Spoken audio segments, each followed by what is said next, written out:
Brasil vive um momento muito especial, né? A gente olhando o que aconteceu nos últimos anos, após um período de estabilização da economia, nós tivemos no governo Lula uma incorporação de muitos consumidores no mercado e com isso a gente avançou bastante na construção, acho que, de um país mais digno, um país de mais oportunidades.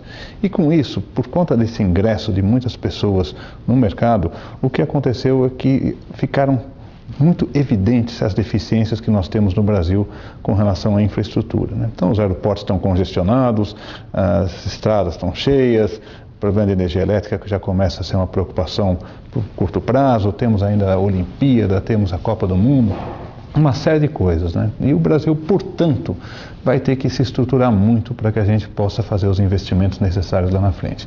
O país não tem uma poupança suficientemente grande para que a gente possa encarar tudo isso, né? Então, portanto, nós vamos ter que, no Brasil, buscar algumas formas de financiar. Vamos ter que buscar dinheiro lá fora, isso já tem acontecido, mas vai acontecer cada vez mais. Vamos ter que estruturar a poupança interna, vamos ter que trabalhar em mecanismos de longo prazo para que o Brasil possa ter, então, as condições de enfrentar todos esses investimentos. Ou seja, temos uma agenda bastante complicada para frente, né? Eu sou otimista com relação a essa agenda.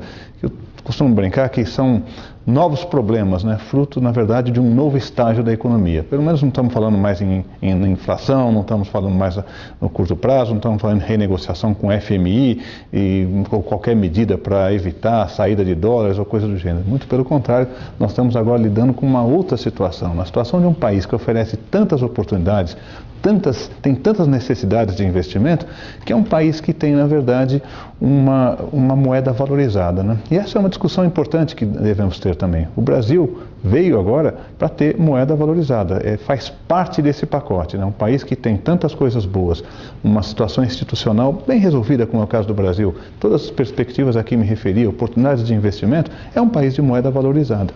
Quando a moeda fica valorizada, o que acontece? Fica claro que nós temos um problema de custo Brasil. Esse custo Brasil precisa ser endereçado.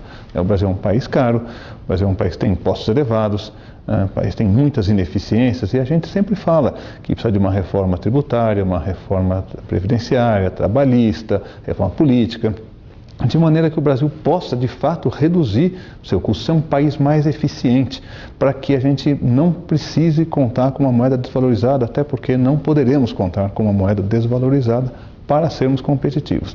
Então, nós vamos ter que trabalhar em todas essas frentes. Não adianta a gente também ficar na expectativa de que algo vai acontecer no mundo que nos favorecerá. Pelo contrário, é mãos à obra.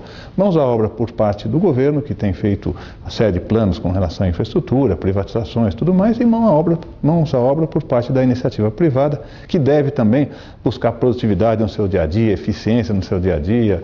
Temos que trabalhar também na questão de educação, ou seja, tem muitas coisas que precisamos fazer para que o Brasil possa enfrentar essa nova fase que vem pela frente.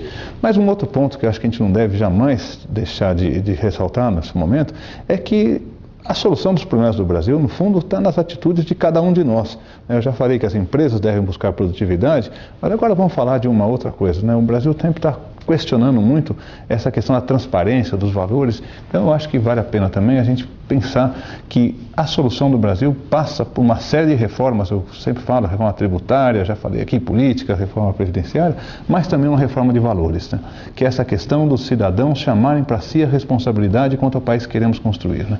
Não ficar alegando que é o outro que está fazendo errado, que é o governo que não está fazendo a parte dele, quando a gente vê no dia a dia uma tolerância com pequenos delitos totalmente incompatível com essa proposta que nós temos de um país mais transparente, um país que seja mais digno, um país que dê mais, luz a tudo o que vem fazendo, né? Então, eu acho que a gente tem que chamar, e eu tenho conclamado, todos nós que sabemos muito bem reivindicar nosso direito enquanto consumidor, seja de produto, seja de serviço, que a gente também saiba desempenhar o nosso papel como cidadão, né?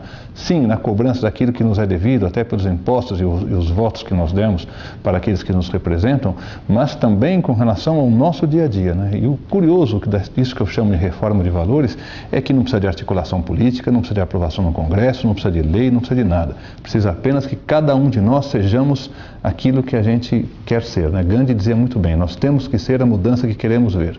Então, eu acho que nesse momento que o Brasil vive, extremamente oportuno, extremamente positivo do ponto de vista econômico, com muitas oportunidades de investimento e que precisa ser equacionado, eu acho que a gente não pode perder essa oportunidade também de trabalhar essa questão de valores, né? O país nada mais é, do que, os valores de um país nada mais é do que a somatória dos valores dos seus cidadãos, né? Então eu acho que nós temos que chamar para nós a responsabilidade, fazermos a nossa parte para nos qualificarmos então, para que a gente possa de fato cobrar que todos tenham o mesmo comportamento que nós temos no dia a dia. Eu acho que se cada um fizer a sua parte, a gente pode andar muito e vamos ter realmente elevado o nosso padrão para sermos verdadeiros